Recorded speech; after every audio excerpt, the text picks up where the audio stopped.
Welcome to the Rock and Sun YouTube channel. If you're watching this video, you're probably just about to head off on a Rock and Sun holiday or trip. This video is about the Climbing Technologies ClickUp. It's the Belay device that we choose to use on our holidays and our courses, certainly all our sport climbing trips anyway. It's assisted braking, but it's very simple, doesn't have any moving parts, and it functions very much like an ATC might, a non-locking belay plate. So a couple of the reasons that we prefer this device is that you never really need to go to the device itself in order to pay rope out. So it's a hands-on rope device. You don't need to disengage a locking mechanism in order to pay rope out quickly. It also has the added feature that if you do load the rope into the device incorrectly, it will still function very well as an ATC or a non-locking belay plate. So it's very easy to switch between a non-locking device and the ClickUp, and hand action is virtually the same. So one of the reasons for doing this video is it's nice when people come on the trip or the holiday that they're not intimidated by having to use it to learn to use a new device. So they can literally watch the video, understand how the device is going to work, and maybe have a bit more confidence that it's safe, but B, they won't have any trouble actually picking up how to use the device. So I'm just going to talk through how the belayer in the video is using the device, and I'll also explain how we use the device to lower once we've finished belaying someone either on lead or top rope. So here you're just seeing how to attach the belay device to your belay loop. Use a spring-loaded gate on the screw gate, and then just load the rope in, and you'll see that there's instructions on the device. You'll be looking down at the image of a climber. There's a little notch in the device as well. That's the end of the rope that goes to the climber, is where that notch is. So you're looking down at the device at the image of a climber, and the rope's going then directly to the person that you're belaying. Just important that we have the spring-loaded gate attached to the belay loop on the carabiner to stop the barrel fouling the mechanism or the rope being pulled through the device. So a nice slow bolt on this first route, but I'll have enough slack in the system to make sure that the climber can get to the first bolt without the rope pulling them off balance before they clip at the bolt itself. On top rope up to the first clip, so you'll see there's no real slack in the system. I'm just taking in and keeping the minimum amount of slack between myself and the climber until they get past the third bolt. So I will keep this process going until they've clipped the third one, just having the minimal amount of rope in the system. That's just so the ground is obviously close when they are below the third clip, so we don't obviously want them falling and hitting the ground.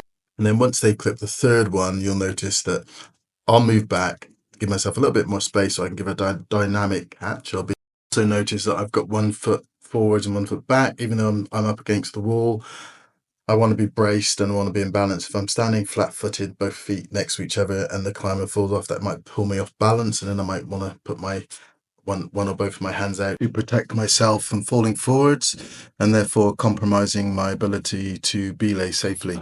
So basically, when you want to pay out, what you want to do really is just bring the bottom hand, the brake rope hand, forwards, and then pay or pull the rope forwards in front of you rather than up towards the climber or the first bolt.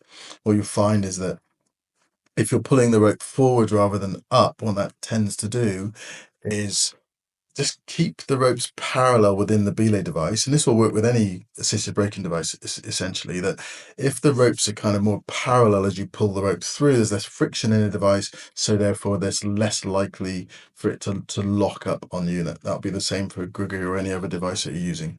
So you can see here how I'm looking up occasionally to see where the climber is and what they're doing, but then spending a lot of time looking down at the rope to make sure that the smile of rope, the slack in front of me, never drops below my knee, and that's where my main focus is rather than the climber above me.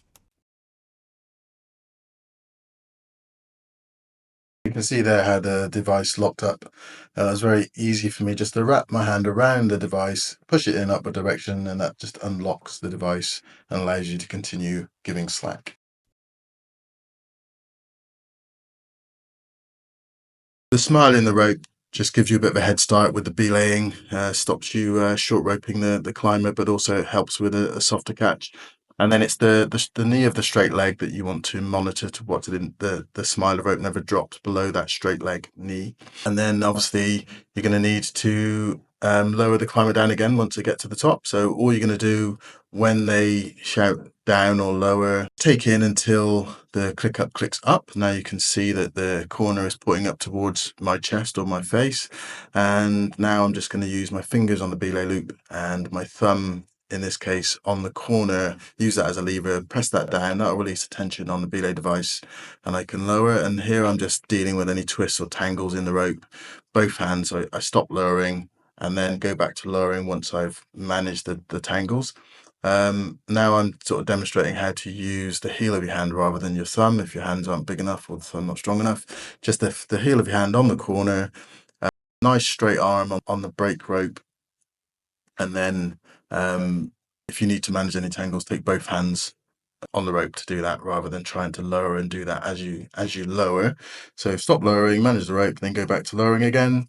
And then it's a nice easy system. The device can stay in lock mode as you lower. Most people find that the heel of the hand is the easiest way to smoothly lower the person down. It doesn't need to be a big press, just a centimetre, probably a centimetre and a half max is the sweet spot for lowering down. If you press harder, it might actually be more friction in the system. Then unlock the device, push it up.